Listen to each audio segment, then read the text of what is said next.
If something in your car breaks or stops working, like your radiator, you can always just take it out and replace it. But what about us? If my body parts break down, like my heart, I might be able to get a transplant. But right now, even if I could find a replacement part, one, it's going to be used, and two, my body might just reject it. The dream would be to replace my heart or whatever's broken with a brand new version in perfect working condition, but exactly like my original. People have been talking about this for years, but now, thanks to some brand new discoveries, the dream of custom-made, personalized body parts may soon become a reality. This, for example, is no special effect. It's a lab-grown lung, no clone attached. I absolutely see a day where you'll walk into a manufacturing facility somewhere and there will be jars of kidneys and jars of livers and jars of lungs, whatever it is you need. Just as in the island, your body would accept the new organ because it would be yours, grown from your cells. And there would be no more waiting lists for organs. There would be no more rejection. We would enter a new era where we could build you an identical, ideal replacement. So if you can make a working, living lung, then it seems to me you can build literally any organ. Any organ. This novel approach has already made a difference in the real world. In Barcelona, Spain, this woman, Claudia Castillo, might be dead without it. 2 years ago, tuberculosis devastated her windpipe, making it difficult for her to breathe. But surgeon Paolo Macchiarini saw a solution. Give Claudia a new windpipe, which her body would never reject, because it would be made of her own cells, grown on a natural scaffold. And so, in June of 2008, Macchiarini and an international team of specialists removed a windpipe from a human cadaver, washed it clean, and reseeded it with living cells from Claudia's body. 4 days later, the new windpipe was transplanted into Claudia. If you transplant an organ without tissue engineering, you need immunosuppression, you need close watching, and this was absolutely not the case for Claudia. She never had any sign of rejection. Indeed, 4 days after surgery, she was home. More than a year later, Claudia is living a normal life, free of the fear that she will reject her new body part. I feel like the transplant is not from the body of another person. It's mine. That sense of ownership might soon be crucial to organ recipients, because their scaffolds might not come from a person at all. This is a pig kidney sliced in half, and it's the same size, same complexity as a human kidney. We could cover this with human cells and, in theory, build you a kidney. Human organs built on natural or artificial scaffolds? Made from a patient's own cells to avoid rejection? Available in unlimited supply? Most researchers believe it will be a reality within decades. And Taylor is even more optimistic. Kidney, liver, lung. We're not decades away from building something complicated. We're more like years away.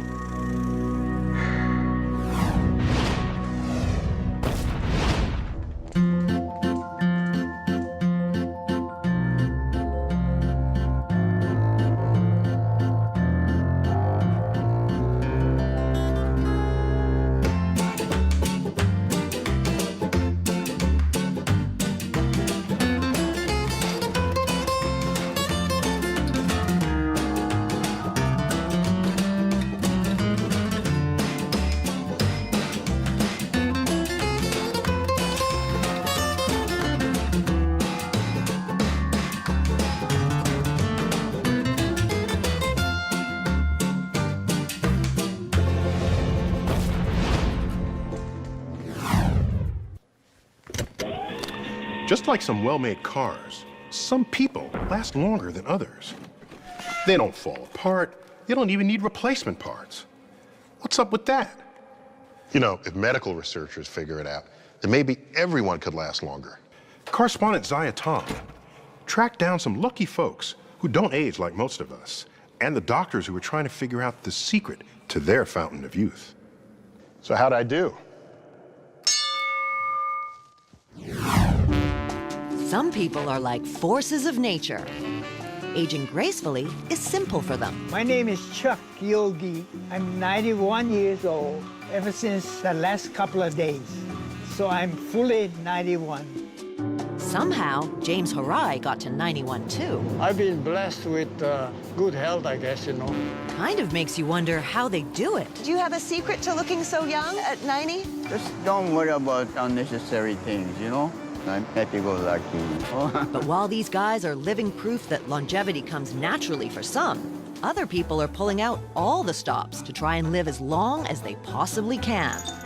Computer scientist and inventor Ray Kurzweil takes 150 pills every single day. That might sound like a lot, but it's not enough to just be natural.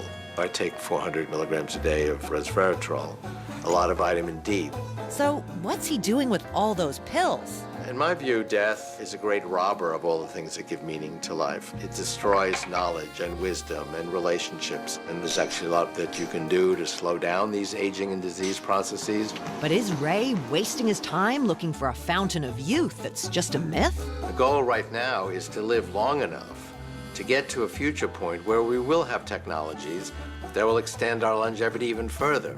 In fact, scientists have been tinkering in the lab trying to extend life for a long time, and they've come up with a couple of things that do work in animals. Calorie restriction, for instance. Basically, putting an animal on a diet seems to kick in a survival response and helps it live longer.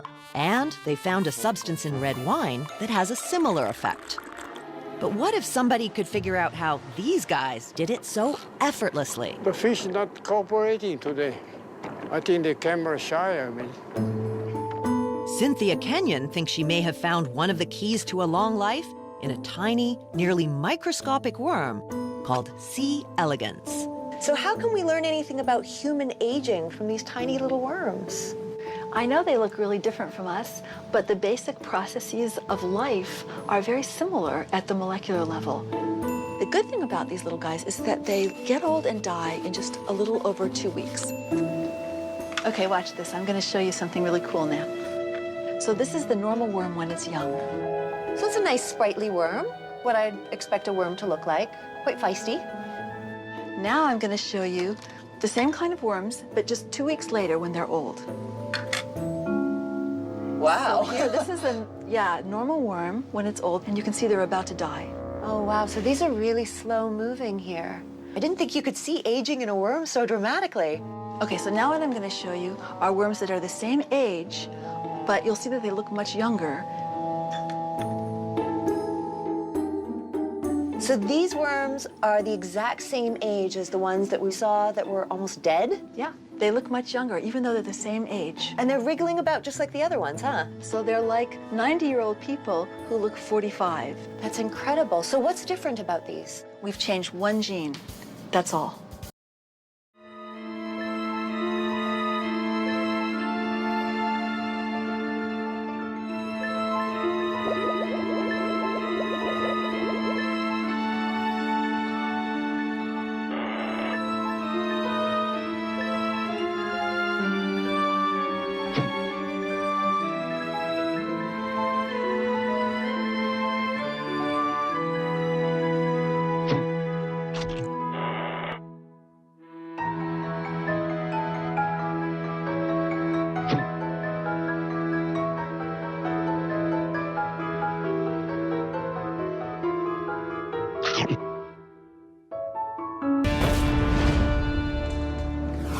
Most things that break in a car can be fixed.